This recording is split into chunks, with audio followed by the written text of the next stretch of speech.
Welcome back to the finals of the WCQ European Championship 2015.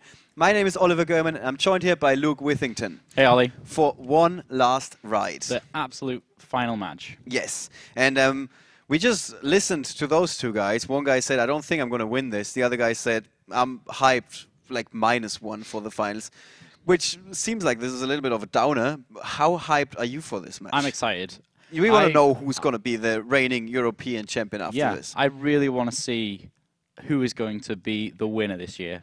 Right. And we have had so many amazing stories leading into this weekend. 787 players.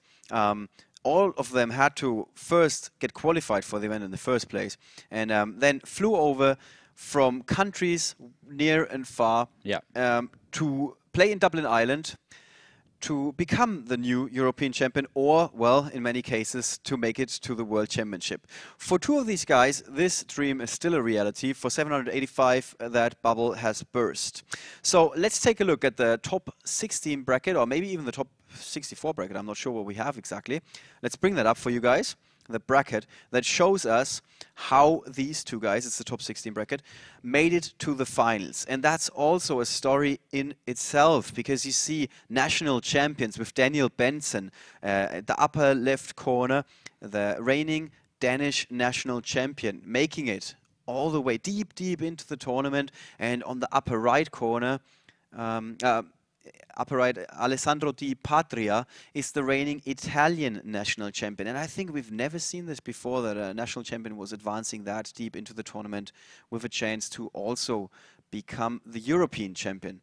So also you can tell the Italian flags decimating the other numbers over the course of the tournament. One last thing to mention, in that bottom right-hand corner, it's last year's European Championship winner. The reigning champion Eugen Heid. He really wanted to go to Worlds again. He said that in the interview. However, he was one of the many victims of Ido Marcus from Israel, who gained the upper hand, advanced to the top 8, and there he just went up against the only Dutch representative. I think it was Martin van de Wetering. Overcame him, even though he had a sleep-in this morning. Another great story. And now we're in the finals. Even though Italy was sent 2 representatives into the top 4, there's just there are none remaining now. Of course, we have a German and an Israeli in the finals. That's Jörg versus Ido. So something fun to mention is if Ido actually does go all the way and manages to win this finals, he's going to have beaten the European champion on his way to this victory. Right, yeah. And Jörg Müller is also the only Necros player that's still remaining in the field. In the top 16, we just had, I think we just had 3 Necros players, which is unheard of. Something like that, I think, oh no, in the top 8, in the top 8 we only had 1 remaining, which is absolutely unheard of. Some people say, this is Sparta, no, this is Europe, and it seems like it's not Necros country anymore. No. Okay. Other big stories of the weekend. Before we take you to the match, we got a YouTube channel, and you can revisit all the highlights of yesterday and of this morning on the YouTube channel. There's a link on Twitch, also on the official page. So just click onto YouTube if you want to revisit any of the highlights from the past matches, see any of the interviews from the national champions, and the deck breakdowns, deck features that you did on Friday morning already. We also have a Facebook page. You can find some interesting information there. Follow us on Facebook, follow us on YouTube, follow us on Twitch, of course, so you will know when this channel goes live. And with that, no more delays. Let's take you straight to the feature match table, where we have the finals of the European Championship 2015 between Ido Marcus from Israel and Jörg Müller from Germany. And Luke, you had a close look at those 2 decks. We have a shuttle deck and a cross deck. We've just been informed the players are not ready yet. So let's talk a little bit more about these deck lists. All right, in that case. So let me first start with Necros. So here on the left, let me have a quick scan of this deck list.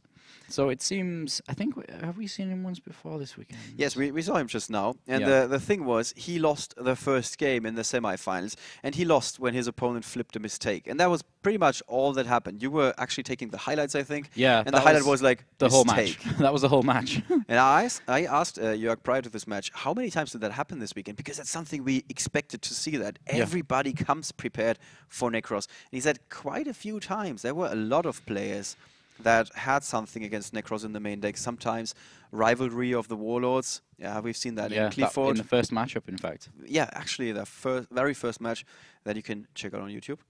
And so, what do you make of this? This Necros list is very, very standard. The only possible thing that I can look out here for is the couple of choices that you can make. So when you make the choice of playing Max C, I've been saying you have like 2 slots or something in the deck that you can fill with cards that you can make that meta choice, whether you want to main deck stuff against Necros or against Burning Abyss or against whatever. You get to have 2 slots in the Necros deck to fill there. Right. And he seems to have gone with Max C. He also seems to have been able to fit in 2 Mystical Space Typhoons. Yeah, it's just huge, yes. We've seen veteran players like Ali Fawaz. I think Eugen might have also played Shared Ride. Yeah, which is Shared Ride. better against most other decks. So that's really good against Necros, whereas the Max C is much better against the likes of Burning Abyss. Yeah. It is good against Necros if you can time it at the right time, but it's quite easy to play around in that opening play where you summon Madra Senju, Kaleidoscope, because then you can send a 12 and then summon Valkyros and Unicorn instead of just summoning Unicorn. Yeah. Does he have any cards that are especially used less against the Shadow deck? Raigeki is not really an all-star. Book of Eclipse. Well, Raigeki is kind of good if you can make an Abyss Dweller. Oh, okay, yes. Because then you can just wipe their board and they have no effects. All right. That's pretty good. We have Book of Eclipse, which is not really useful. Book of Moon, again, not majorly useful against the Shadow matchup. I think... And still, when we asked Ido, he said he doesn't think that he's winning the finals. Yeah, it's only a couple of cards, though. I can't read this card. It's in German. Yeah, so it's a Bullblader. That is Bullblader. Yeah. Yeah, so Bullblader, not necessarily great against Shadol. Yeah. But possibly, if he needs to remove an Annoy Attilis or a construct that's in his way, then he can use the Bullblader. All right, so there are some options there. Yeah. Let's take a closer look at Ido's deck list. What do we see here? Yeah. We have Shadol, this time not any of the crazy Shadols we've seen this weekend with the Danish national champion Daniel playing the Shadol anti-deck with anti-spell fragrance and cards like that. Yeah, very, very strange. So the only strange choices I can see here is he's playing main deck Mind Control. That's kind of strange. Yeah, mostly that was coming in from the side deck, if at all. Yeah, so it's very prominent. YCS London 2013, when we were in Shadow format, this was very, very prominent because you used to be able to mind control your opponent's cards, and then you can just go ahead and flip them up and use their Shadow Flip effects, which you were playing that deck anyway. Yes. So, you know, that was really great, especially if you get like Beast or Falco or something. Is it going to be useful here? I think it's potentially going to be useful to take away things like Unicorn or something like that. But again, it's just a really strange choice. I know Ido. He tends to do things quite strange. Okay. I mean, if we look at the side deck really quick, he's playing Lila, Light Swan Sorceress in a... Let's take another and closer look at the side deck once we're done with game one. Yeah, because exactly. we know that the players are ready. So, for the second time, let's try and take you to the feature match table, where we got Jörg Müller on the left-hand side from Germany. Yes, there we go. And on the right-hand side in blue, Ido Raphael Marcus. Yeah. From Israel and playing Shadol. Yeah. This is not what we predicted. This is absolutely not what we predicted. So here we go. It looks like Ido is going first. And he doesn't waste any time whatsoever. Nope. Coming out strong with a mathematician. Yeah, and that's a fantastic card to open with. He's also opened with Mistake. So, so there is a chance we're going to see the same thing that we saw in the semifinals, where a mistake has been flipped and the game was over. And if we look at Jörg's hand right now, I'm just gonna leave Let's leave to that everybody's to be imagination. just synced in a little bit. Yeah. I want people to just have a look at that right now. This is pretty much the opposite of a royal flush. Yeah. I think it would be a good hand in other games, but not at the moment. No. So if he draws Mystical Space Typhoon as his next card, then we're in business. Okay. We are very much in business. All right. So Ido decides to set everything. Why hold on 2 cards in your hand? Yeah. Everything face down. There's the reinforcement. Yep. So He did not draw into a Mystical Space Typhoon. Yep. There's the mistake. And YUGIOH's going to pass right now. He's just going to pass. Yeah, there is a chance that we're going to see this match conclude, this game conclude extremely fast now. Yeah. So okay. So Book of Moon. He sets his Book of Moon. That's his only card. Ido manages to. Falco does a backflip. That was quite fun. And yeah, we're gonna just basically have to sit and wait to see if he draws an out. So sure, that's not one. So let's have a quick look at his deck list here. The only outs he has to mistake are the exceed plays that you can make using your Manjus and Senjus, or drawing into cards that allow you to ritual summon. There is the mind control that we spoke about earlier. Yeah. So he's actually going to be able to make a synchro monster with this. That's also something we don't see every day. Oh, that's Shadow Fusion. He can just play Shadow Fusion and summon a Noyatilis. Oh wow! Whoa, no disrespect, people. Don't get the wrong idea. But this is huge for Ido, Raphael, Marcus, who just said, "I don't think I'm going to win this." But look at that. So that mind control that we didn't think were going to be relevant at all. Yeah, actually. And you just hear the crowd. We can hear it, yeah. I think you guys can't hear it because we got very, very well-tuned microphones. But the crowd just saw that mistake being flipped because we got a little bit of a delay in the stream to make sure that nobody can scream, "Hey, he's got this card on his hand," and avoid that kind of interference.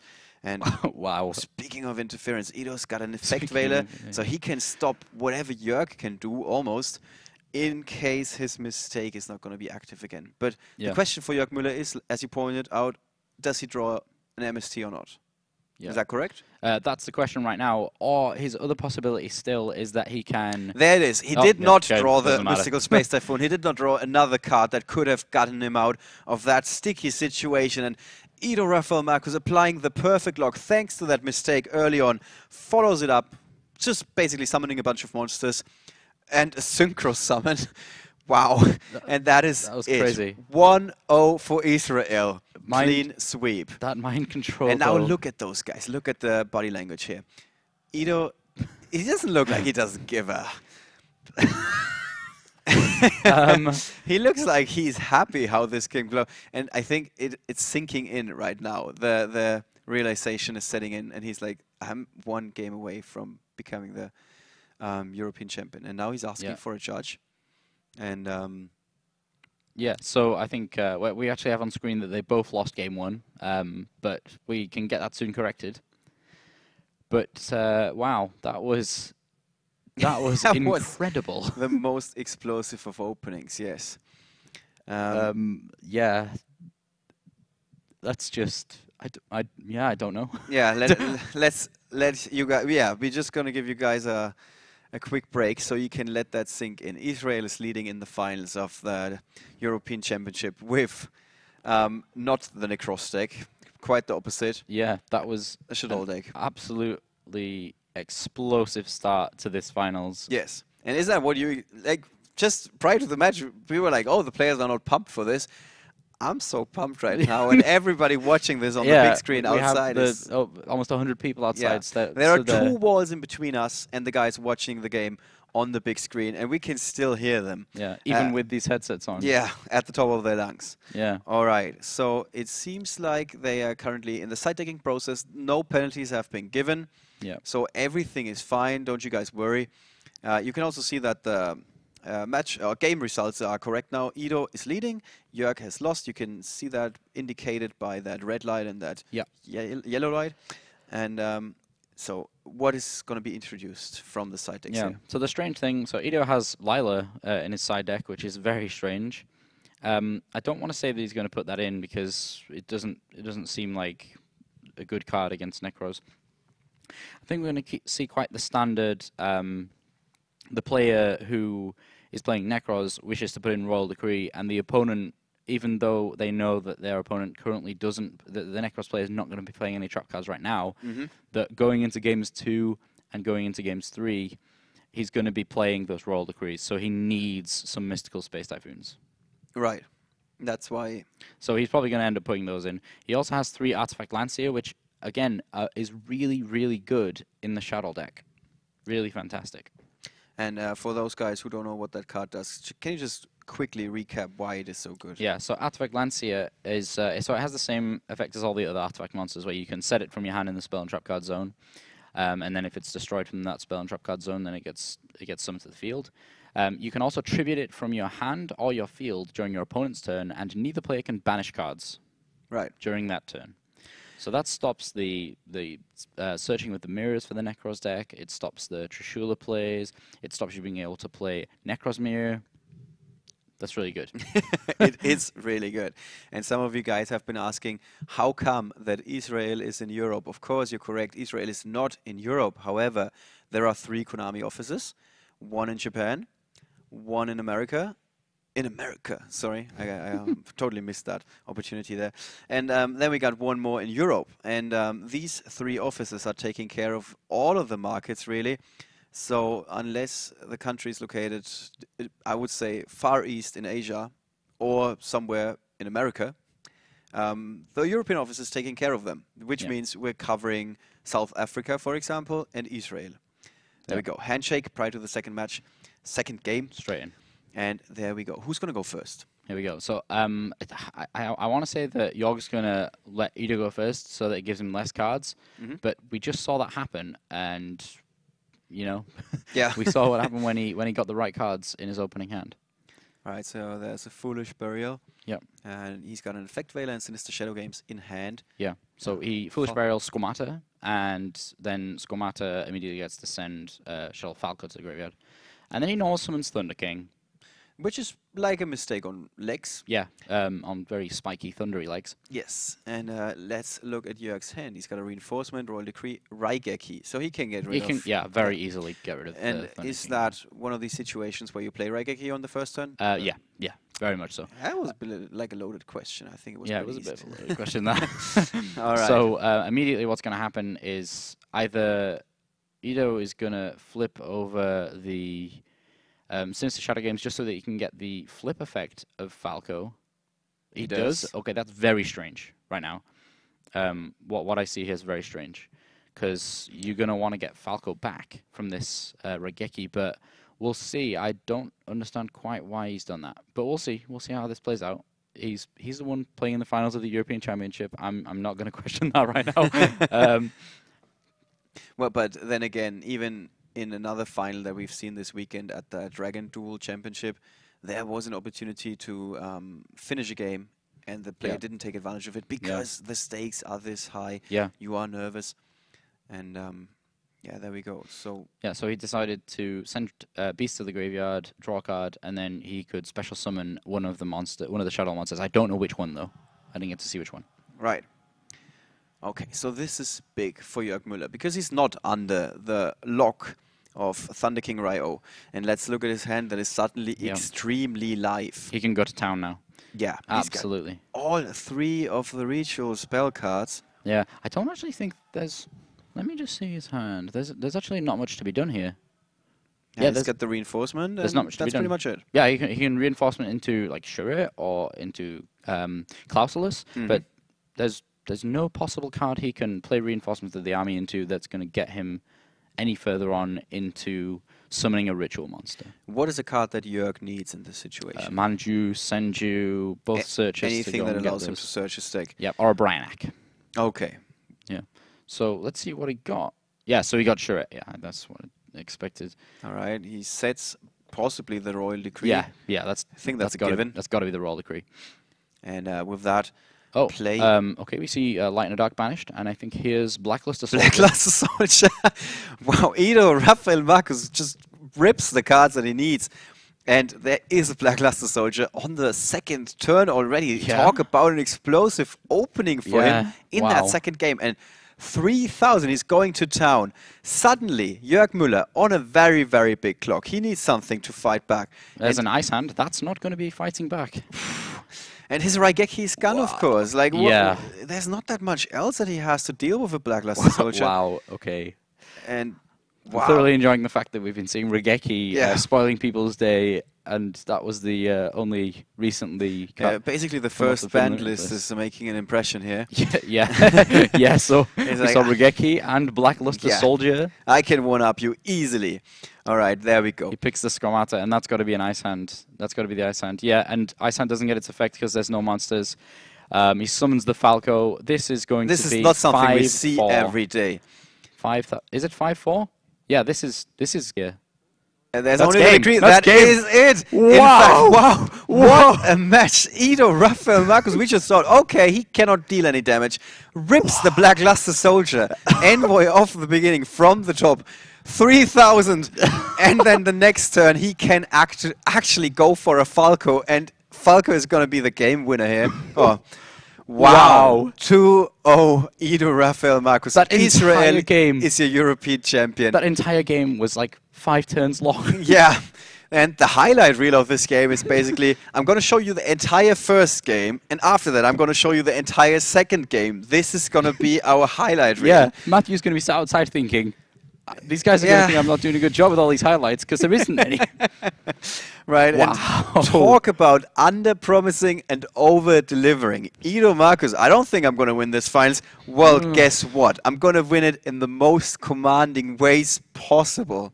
Wow. This was one of the shortest matches we've had this weekend. Yeah, the shortest. The shortest. One of the most impressive matches we've had this weekend. And I got to follow it up. I got one more. It was one of the most entertaining matches. Yeah. I felt like there was some like Millennium Pyramid stuff going on there. He absolutely just thought, I'm just going to draw the cards that I need to win the game. That's going to make it so much easier for me.